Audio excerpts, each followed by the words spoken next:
여러분 반갑습니다. 잘 지내시나요? 오늘은 열왕기하 5장에 있는 나아만 장구의 치료를 통하여 하나님 말씀 나누려고 합니다. 문둥병 걸렸던 나아만 장군은 질병으로 고통뿐 아니라 당시 사람들이 혐오하는 질병이었습니다. 지금은 치료되는 쉬운 병이었지만 당시는 불치의 병이었고요. 구약율법에 격리시켰었습니다. 하지만 이스라엘 백성들은 오히려 그들을 불쌍히 여기지 않고 저주받은 병이라는 편견으로 혐오하고 차별했었는데요. 첫 번째 생각할 것은 하나님을 경험하는 인생입니다. 나아만 장군은 아람 나라 사람입니다. 이를 볼 때 모든 인간은 하나님의 형상으로 지었고 이방 나라도 다스리시고 주관하시는 하나님이심을 알 수 있습니다. 이로써 우리는 여호와 하나님은 이스라엘 나라의 한 나라에만 제한된 신이 아니라는 것이죠. 만약 한 나라에 제한된 신이라면 그들이 잘못하든 잘하든 무조건 그 사람들 편입니다. 하지만 여호와 하나님은 이스라엘 백성이 불순종하면 심판하십니다. 성경은 간략하게 등장인물을 소개하는데요. 첫 번째는 나아만입니다. 전쟁에 승리하고 크고 존귀한 장군이라고 하는데요. 이것은 이스라엘로부터 승리한 전쟁이었습니다. 이것은 다 하나님이 주신 승리였죠. 하지만 그는 불치병 환자였습니다. 두 번째로 등장하는 2절에 어린 소년인데요. 사로잡혀서 나아만 아내에게 수정들고 있습니다. 성경 기자는 이 두 인생을 대조시키고 있습니다.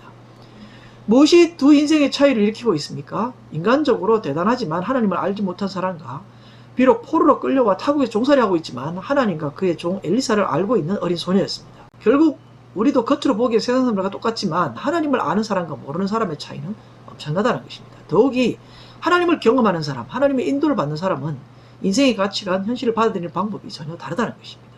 인생은 어떻게 보면 수없는 선택과 결정의 연속이라고 볼 수 있는데요. 무엇을 우리가 기준으로 해야 할까요? 사람들은 현실을 우연이나 운에 달렸다고 생각하지만 우리 크리스천은 하나님의 인도로 믿습니다. 그런데 하나님이 인도하시는데 우리가 어려움이나 원수를 만날까요? 그 당시에는 이것이 고통이지만 궁극적으로 볼 때 우리의 변화와 성장을 위해서 필요해서 주신 현실이라는 것입니다. 본문의 어린 소녀가 사로잡혀 종이 된 것도 우연이 아니고 나아만이 문둥병 든 것도 저주가 아니라 하나님을 경험하게 하는 축복의 병이라는 것입니다. 얼마나 고통이 심했든지 작은 희망의 끈도 잡으려고 왕에게 소녀의 말을 전합니다. 이 말을 들은 아람 왕의 반응 역시나 과학이나 오약으로 증명된 것이 아니지만 이스라엘 왕에게 많은 재물과 함께 나아만을 보냅니다. 결국 질병의 고통과 수치가 하나님을 경험하고 만나게 하는 축복이라는 것이죠. 그래서 성경에 등장하는 위대한 인물들의 공통된 특징 중에 하나가 자신의 인생에 일어난 수없이 많은 어려움이 있지만 피해의식에 사로잡혀 있지 않고 하나님의 인도로 그것을 인식한다는 것입니다. 즉 이것이 하나님을 경험하는 삶이라는 것입니다. 예를 들어 요셉이는 형들에게 배신당하고 팔렸습니다. 고달픈 외국에서 종살이 했습니다. 억울한 누명으로 오랜 감옥 생활을 했습니다. 이쯤 되면 전부 타인에 대한 원망과 불평으로 가득해서 보복할 날만 기다리는 인생이 될 수 있습니다. 하지만 항상 따라다니는 요셉의 수식어가 하나님이 그와 함께 계셨다는 것입니다. 그의 삶 전체가 하나님과 동행하는 삶이었고 형들의 배신, 억울한 누명, 감옥이 그의 인생에서 축복이라는 것입니다. 다윗도 사울을 피해 도망다닐 때 살기 위해 미친 척까지 했습니다. 하지만 사울을 죽일 수 있는 몇 번의 기회도 기름 부음 받은 종이라고 해하지 않고 도망다니고 있습니다. 그렇게 도망다니고 고달픈 인생 속에서도 하나님은 나의 목자시오, 나의 힘이요, 나의 소망이라고 고백하는 것입니다. 이게 어떻게 된 것입니까? 어떻게 이것이 가능합니까? 이것이 하나님을 알지 못하는 사람과 하나님을 경험한 사람의 차이라는 것입니다. 결국 불치의 병, 고난, 고통, 어려움, 환난, 원수를 만난 것이 어려움이 아니고 하나님을 경험하지 못한 것이 어려움인 것입니다. 이 모든 것을 통해서 하나님을 경험할 수 있다면 그것은 축복의 기회가 되는 것입니다. 저주를 축복으로 바꾸는 하나님을 경험하는 주의 종들이 되시기를 주의 이름으로 축원합니다. 두 번째로 생각할 것은 하나님과 어떤 관계인가라는 것입니다. 이스라엘 왕은 문둥병을 고쳐달라는 말에 왜 하나님과 그의 선지자 엘리야를 생각하지 못하고 옷을 찢었을까요? 같은 문둥병을 대하는 방법에서 하나님과 함께하는 선지자와 하나님과 관계없이 살아가는 왕의 차이는 현격했습니다. 이스라엘 왕이 하나님을 모르는 사람이다? 이게 얼마나 말이 안 되는 일일까요?